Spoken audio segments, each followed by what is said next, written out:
la exposición de María Figueroa. Ella es bióloga de la Universidad de los Andes, en Colombia, y cuenta con una maestría en la Universidad de Columbia y un doctorado en la Universidad de Stanford, ambos en educación.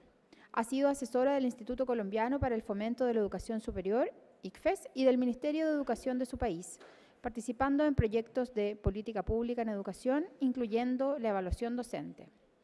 Actualmente es decana de la Facultad de Ciencias de la Educación de la Universidad del Externado de Colombia y sus intereses de investigación son la evaluación de competencias del siglo XXI, la evaluación docente y la evaluación de aprendizajes.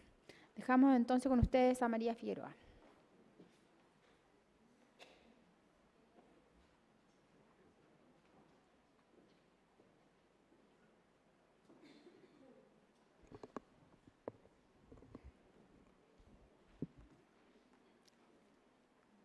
Buenas tardes. Bueno, gracias por volver después del café. Para mí es un honor estar acá y presentarles un poco cómo ha sido la transformación de la evaluación docente en Colombia. Y lo que quiero contarles es cuáles son las políticas de formación inicial actuales y cómo se relacionan con la nueva evaluación docente y algunas características de esa evaluación docente. En Colombia existen dos mecanismos para asegurar la calidad de los programas que ofrecen las universidades en educación superior. Uno es el registro calificado, que es de carácter obligatorio, y el otro es la acreditación de alta calidad, que es de carácter voluntario. Los programas de formación en educación, es decir, la licenciatura, a partir del 2016 se rigen por una resolución que se llama la Resolución 2041, que da las características de calidad de esas licenciaturas. Esa resolución tiene 4 grandes componentes y fue el primero un cambio en la denominación de los programas, es decir, las licenciaturas deberían enfocarse en formar a los docentes en unas áreas específicas y si tenían nombres similares, unificar esas nomenclaturas. Lo segundo fueron los contenidos curriculares y las competencias del educador que deben ofrecer esas licenciaturas, esos programas de pregrado en formación inicial. El tercero, la organización de las actividades académicas y el cuarto, la metodología. Estos últimos dos hacen un gran énfasis en la práctica docente, es decir, que queremos que los educadores, los profesores, estén en el salón de clase desde sus primeros semestres y se sugieren unos créditos universitarios, es decir, unas horas de trabajo presencial y de manera individual relacionadas con las prácticas de aula que vayan a las instituciones. Me voy a enfocar en el segundo componente, el de contenidos curriculares y competencias del educador. Y me voy a mover como el reloj y voy a empezar con los fundamentos generales. ¿Qué queremos de los maestros? Queremos que los maestros tengan fundamentos generales y son competencias muy importantes, competencias de lectura, de escritura, de argumentación, de razonamiento cuantitativo, ciudadanas, uso de TIC e inglés, sobre todo porque ustedes saben hoy en día que los niños que ustedes están educando van a cambiar probablemente 7 veces de trabajo y de esos 7 trabajos que van a cambiar, 5 no existen todavía. Por lo tanto, queremos que los profesores tengan esas habilidades del siglo XXI, esas competencias transversales para que las puedan implementar en los estudiantes. Lo segundo que menciona la Ley 2041 que está rigiendo el registro calificado de los programas de licenciatura es sobre componentes pedagógicos y de ciencias de la educación. Ahí están todos los conceptos y también sobre modalidades de evaluación, cómo debe evaluar el docente y cómo usar la evaluación de manera formativa para potenciar el aprendizaje en los estudiantes. El tercero está relacionado con la didáctica de las disciplinas, es decir, se le da a los docentes herramientas pedagógicas y didácticas y que ellos puedan investigar en su disciplina y conocer las actividades particulares que ocurren en su disciplina. Y el último componente es sobre saberes específicos y disciplinares. Es importante que los docentes tengan una fundamentación robusta en el área que enseñan para poder manejar esa área muy bien y hacer buenas preguntas y hacer buenas actividades en la área que enseñan. Esto ocurrió en el 2016. De forma paralela hubo una transformación en la evaluación docente. Y a partir del 2015 ocurre lo que se llama la nueva evaluación docente y se denomina evaluación de carácter diagnóstico formativa. También la llamamos la SDF por sus siglas. Esta evaluación docente de carácter diagnóstica formativa reemplaza la evaluación anterior. La evaluación anterior era una sola prueba de lápiz y papel y que se enfocaba en conocimientos teóricos y donde había, como mencionaba Silvia, muchos estudios de caso. Y a los docentes no les gustan los estudios de caso y a mí tampoco. Y no tanto porque no estaban cercanos a ellos, sino porque había, por ejemplo, varias soluciones. Si Martín y Melissa tienen un problema, ¿usted cómo lo solucionaría? Ustedes saben como profesores que no hay una sola manera de solucionar ese conflicto y es más, uno conoce a sus estudiantes y como lo solucioné con mi grupo de tercero A, no es de la misma manera como lo voy a solucionar con mi grupo de tercero B. Entonces reemplaza esta evaluación que era llamada de competencias, una sola prueba de conocimientos teóricos y disciplinares por esta nueva evaluación que es multidimensional, integral y que contiene varios instrumentos que ya vamos a ver a continuación. ¿De dónde viene el marco teórico y los aspectos a evaluar? Esta evaluación nace en consenso con la Federación Colombiana de Educadores. En un paro de mayo de hace 2 años, en varias interacciones con FECODE, que es nuestra federación, nuestro sindicato colombiano, ocurre esta evaluación y se determinan 4 criterios a evaluar que se parecen mucho a los que hemos visto en Perú y a los que también vimos en México. Todos podemos ver que está Danielson ahí detrás. Entonces, la primera dimensión o el primer criterio es el contexto de la práctica educativa y me encanta que lo mencionaron en la evaluación de México como algo que se va a adicionar. En conversaciones con los docentes y con la federación lo pusimos y porque valoramos un montón lo que conocen los profesores de sus estudiantes, de su institución educativa y sobre todo que nosotros al tener un conocimiento del contexto podemos dictar unas mejores clases. Ese es el primer componente. El segundo es sobre la reflexión y la planeación de la práctica educativa, es decir, cuáles son mis propósitos de mis actividades en clase, cuál es mi propuesta pedagógica y mi propuesta disciplinar. El tercero es la práctica de aula como tal, lo que llamamos la praxis pedagógica, cómo es esa interacción pedagógica y cuáles son los procesos didácticos que ocurren en mi salón de clase. Y la cuarta dimensión es sobre el ambiente de aula, donde están las relaciones docente-estudiante y las dinámicas de aula, las rutinas, las transiciones, el manejo de aula. Vemos unas similitudes también con lo que nos presentaron de Perú de los desempeños docentes. ¿Cómo vamos a observar eso? Con varios instrumentos.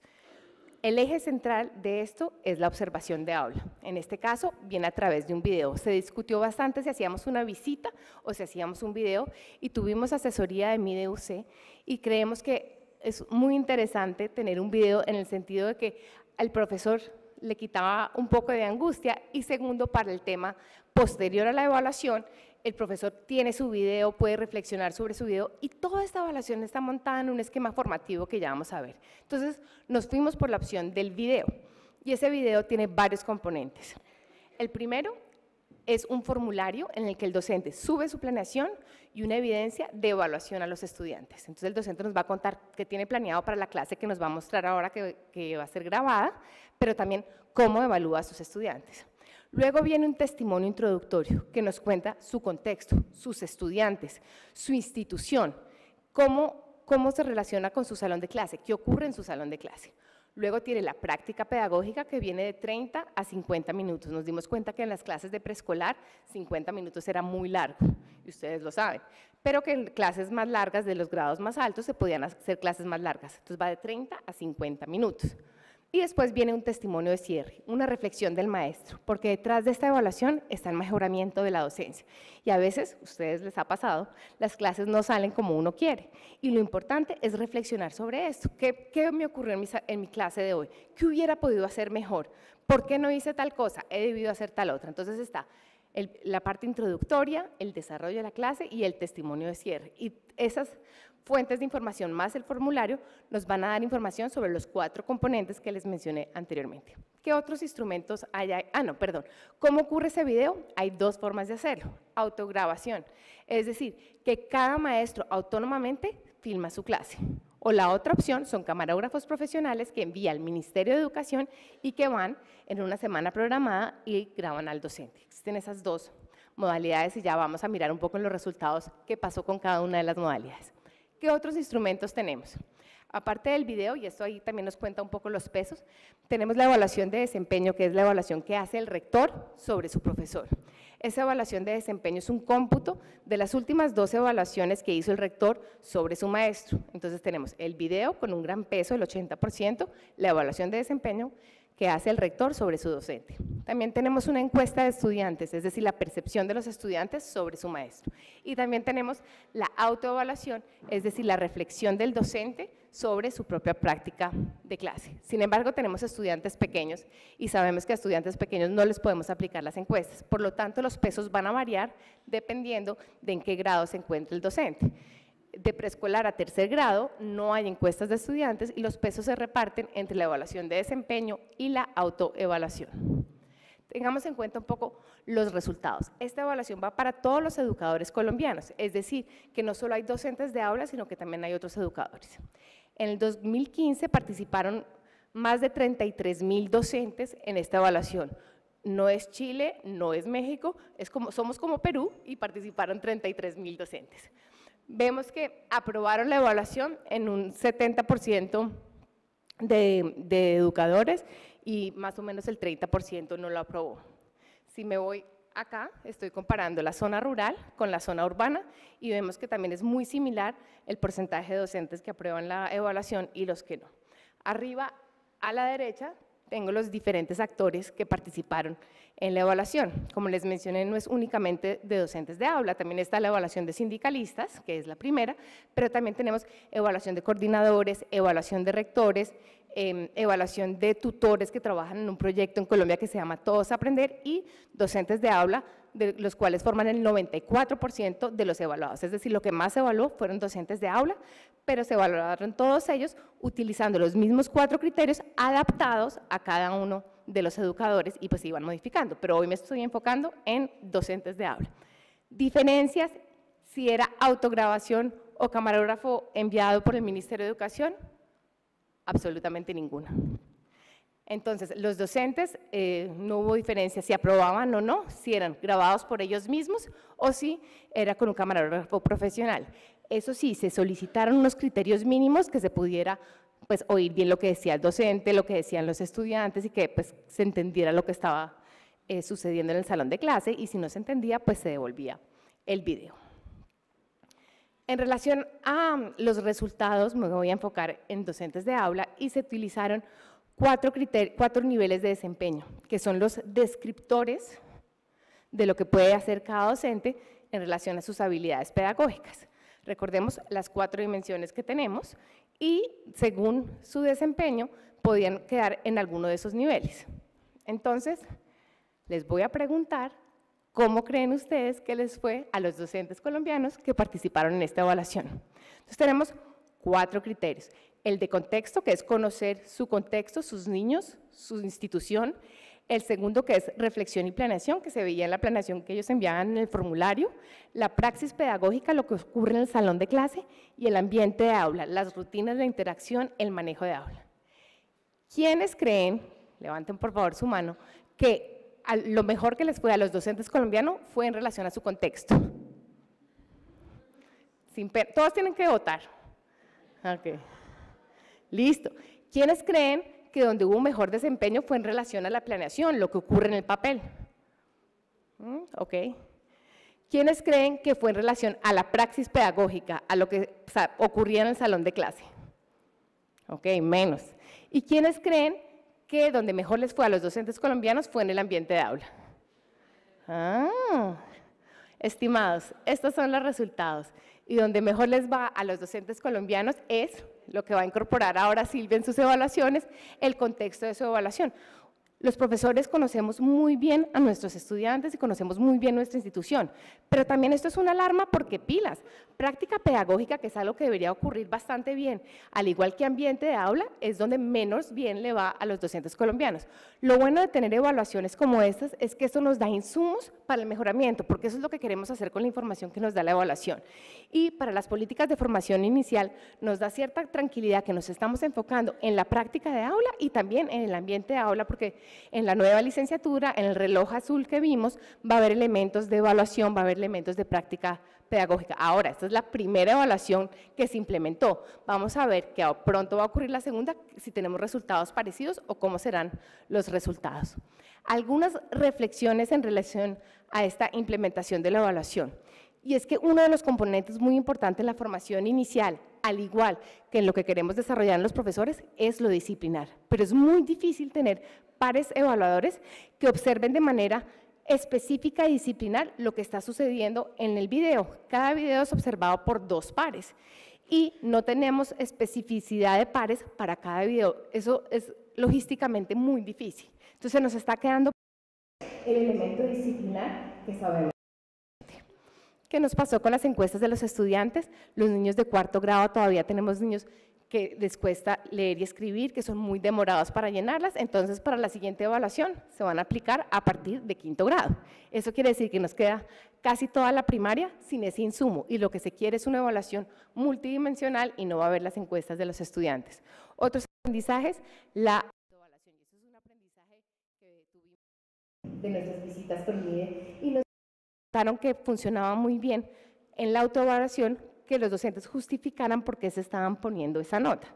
Sobre todo porque el objetivo de la autoevaluación docente es que reflexionemos sobre nuestra propia práctica y es todo el sentido que tiene esta evaluación, es que estemos pensando. Entonces se solicita en la autoevaluación que los docentes justifiquen su respuesta.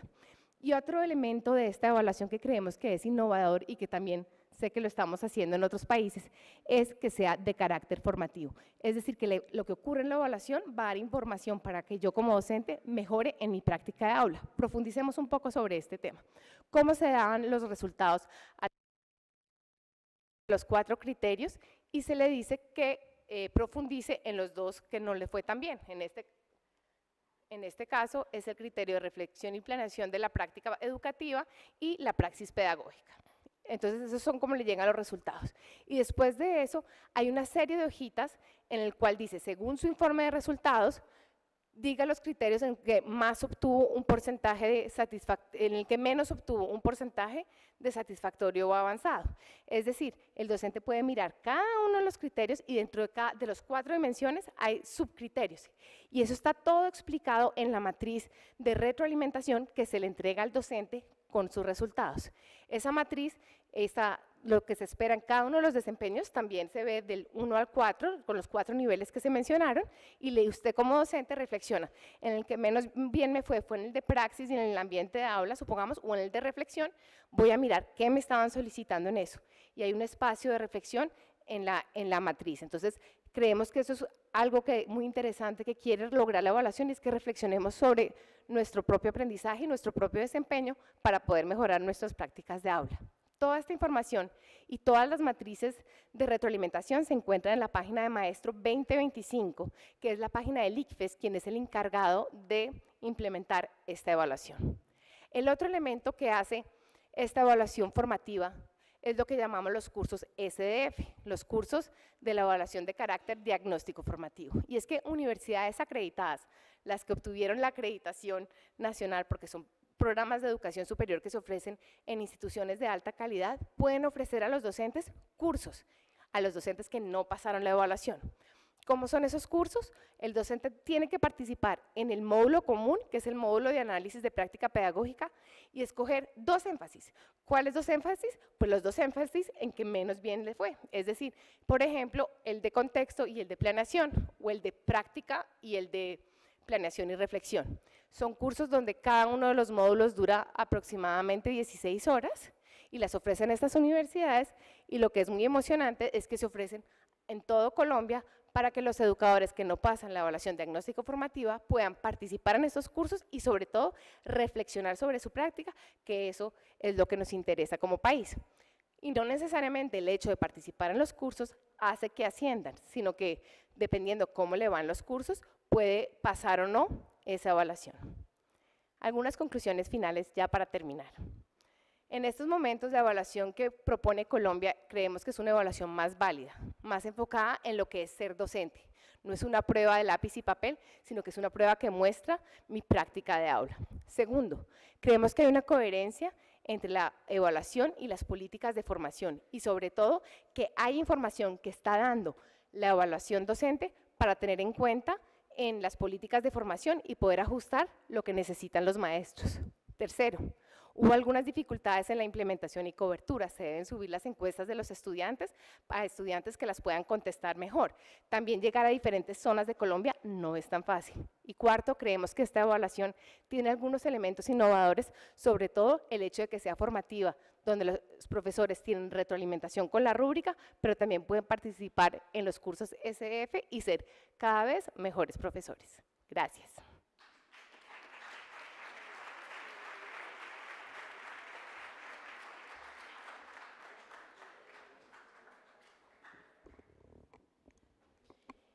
Muchas gracias a María. Antes que continuemos, les quería recordar que las preguntas que ustedes están planteando las vamos a recoger, pero las vamos a tomar en la sección de la tarde, por razones de tiempo. A continuación comentará la presentación de María Figueroa Beatrice Ábalos. Ella es Premio Nacional de Educación del 2013, profesora de Historia y Geografía de la Pontificia Universidad Católica de Chile y doctora en Educación, Filosofía e Historia de la Universidad de St. Louis, Estados Unidos.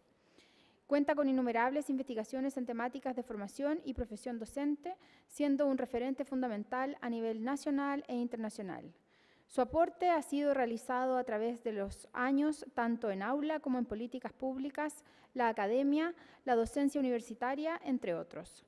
Actualmente se desempeña como académica del Centro de Investigación Avanzado en Educación, CIAE, de la Universidad de Chile. Dejamos entonces con ustedes a Beatrice.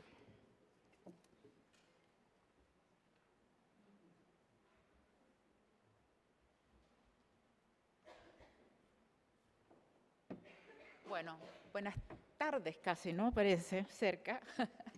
Creo que es bien interesante haber estado escuchando tres presentaciones, digamos, sobre el desarrollo de la evaluación docente en nuestra región. Y creo que es bien interesante también, y yo creo que eso casi se encapsula de alguna manera en esta última presentación de Colombia, el énfasis en la evaluación y su carácter formativo. Todos sabemos que hay una tremenda tensión entre evaluar para asegurar que los profesores hacen bien sus cosas y que los niños aprenden, que ciertamente es una preocupación de todo buen sistema educativo. Pero esa preocupación a veces se transforma en una tremenda ansiedad por parte de los profesores que saben que puede tener consecuencias un poco drásticas, aun cuando ellos no saben exactamente o no conocen o no entienden bien el proceso por el cual eso en verdad podría no pasar. Si yo soy un buen profesor, un buen maestro o una buena maestra, yo voy a hacer lo mejor que pueda y lo más posible es que mi desempeño va a demostrar áreas digamos, mejor logradas y otras áreas más difíciles. Hasta el día de hoy sabemos, todos los viejos maestros, que hacemos algunas cosas bien y otras cosas no tan bien. Entonces yo creo que es interesante que este es un sistema de formación, digamos, de evaluación, perdón, de los docentes en que se enfatiza lo formativo. Ahora, yo quería como plantear 2 o 3 áreas más bien de preguntas, porque me imagino que, dado que es un sistema bastante nuevo, hay bastante camino todavía o bastante lugar como para mejorar.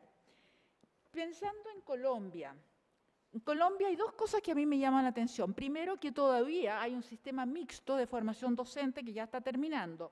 Se va a ir hacia la licenciatura en general para todos los docentes, pero coexisten en el sistema profesores que han sido formados por debajo de la licenciatura y algunos que ni siquiera tienen una formación. Entonces, ahí hay grandes diferencias que tiene que recoger el sistema de evaluación, de alguna manera. O sea, la comparación entre quien terminó una licenciatura con un fuerte quizás contenido, aprendizaje más en el contenido disciplinar que debe enseñar, versus su profesor que se preparó quizás con un énfasis más grande en lo pedagógico. Y eso ciertamente va a ser un elemento complejo al momento de evaluar, pero también al momento de diseñar las actividades de formación para quienes tienen dificultades en un área o en otra área. Y la otra cosa en Colombia, que también es cierto en muchos otros de nuestros países, es la diversidad regional, la diversidad cultural, geográfica y cultural de las escuelas, de los niños, de la población y también de los docentes, los profesores. Por lo tanto, es importante que de alguna manera eso pueda ser recogido. Y me imagino que eso se puede hacer tal vez en la preparación de quienes tienen que evaluar o que tienen que considerar la evidencia que se entrega, pero ciertamente es importante hacerlo y sobre todo tomar en cuenta, como dije antes, las diferencias regionales, perdón, las diferencias que todavía existen en la formación. Ahora, respecto a las evidencias, es interesante que solo la evidencia central es el video. Es una sola muestra. Ciertamente, yo me acuerdo cuando discutíamos aquí en Chile la evaluación docente, que siempre decía, ¿cómo? ¿Ah? Un solo video o un portafolio que prepara el profesor o profesora va a ser la muestra de todo su trabajo. Es cierto que no es la muestra de todo su trabajo, pero también es interesante, a propósito del caso de Perú, que cuando yo preparo una clase para un video o cuando yo preparo una clase para una observación en vivo, voy a hacer lo mejor que puedo. Y lo mejor que puedo va a ser distinto de lo que es mi colega al lado y de la escuela del frente. Pero si estamos evaluando desde la perspectiva de lo mejor que puede hacer el docente, yo creo que eso es un valor del sistema. No se trata de ir a identificar, digamos, a tratar de probar que hay docentes buenos y hay docentes malos con un sistema complicado para hacerlo. Entonces, en ese sentido, creo que tiene un valor. Pero también yo me pregunto si será suficiente. Y en ese sentido, no quiero usar como ejemplo necesariamente el caso chileno, pero nosotros en los comienzos de las discusiones de la reforma se habló, perdón, de la evaluación, no sé por qué siempre hablo de reforma, se va a cambiar ahora de nuevo, pero es bueno. Pero el portafolio, y el portafolio lo podemos mirar de distintas maneras. Yo me di cuenta muchos años después que el portafolio que usamos en Chile tiene problemas porque es demasiado estructurado. Pero de todas maneras, el concepto de un portafolio en el que hay evidencias de trabajo puede también complementar. De repente son evaluaciones que hice, o de repente es el trabajo de un buen alumno, o de repente, no sé, pero armar una carpetita. Yo siempre digo que si los docentes, el día 1 en que empezaron sus clases, aquí en Chile se empieza en marzo, empiezan a recopilar material de lo que hacen y hay un momento histórico que se llama evaluación docente, que le piden un portafolio y le dice, profesor, necesito evidencias de su planificación, de su evaluación, etc. Ese profesor revisa lo que ya tiene y elige lo mejor que tiene, en vez de que nosotros aquí le decimos exactamente cómo tiene que ser, pero eso se hizo por razones bueno, había que probar una forma más objetiva, pero creo que se puede empezar a cambiar. Pero poder mostrar evidencia del trabajo cotidiano a través de la recopilación que en otras partes algunos profesores hacen siempre. Por ejemplo, creo que en varios de los Estados Unidos, en Inglaterra, etc. Bueno, también creo que yo creo bueno que hayan decidido no, por lo menos en esta etapa, evaluar los conocimientos disciplinarios, o sea, poner el foco, especialmente cuando hay niveles distintos de profesores que han sido preparados en normales, que han sido preparados o no tienen preparación, o en universidades. Difícil calibrar eso. Quizás con el tiempo se busque una manera de poder, y yo creo que en las propias entregas de material en un posible portafolio puede y debe haber evidencia del conocimiento que tiene ese maestro o esa maestra sobre lo que enseña. Yo creo que, bueno, iba a decir algo sobre efectos, en realidad no podemos saber mucho sobre efectos, pero no sé si les habrá pasado, porque no dijiste nada de eso, algún nivel de angustia entre los docentes que se enfrentan por primera vez a la evaluación. Eso es razonable.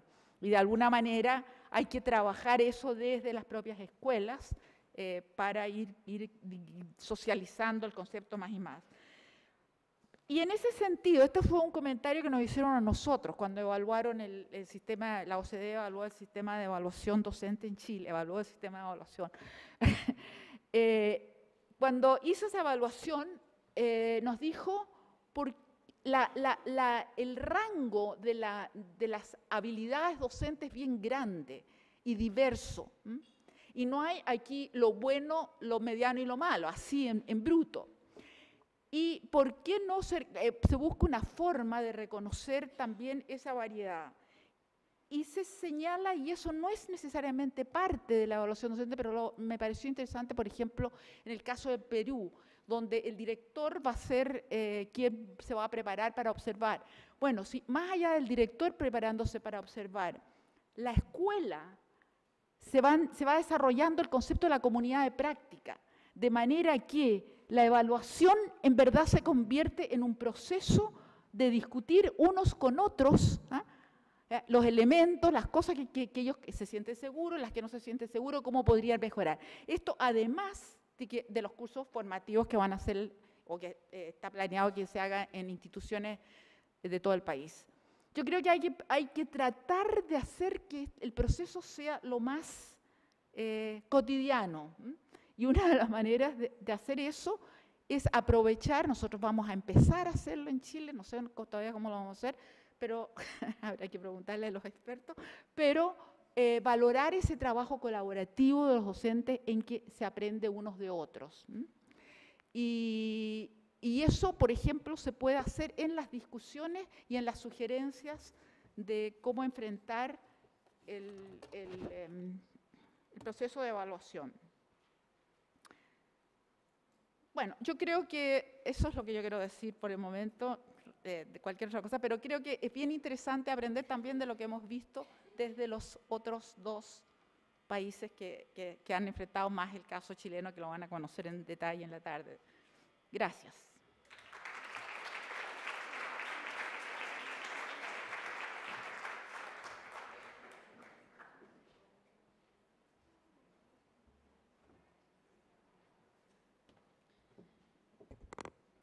Muy bien, entonces agradecemos la exposición de María y la intervención de Beatrice. Ahora los vamos a invitar al receso, pero antes queremos agradecer a los expositores internacionales y nacionales por sus valiosos puntos de vista. Tendremos un receso asociado al almuerzo y a las 14:30 vamos a retomar el bloque de análisis de la experiencia nacional en este mismo salón y también, tal como les indicamos anteriormente, las preguntas de este bloque se van a ver en la tarde. Muchas gracias.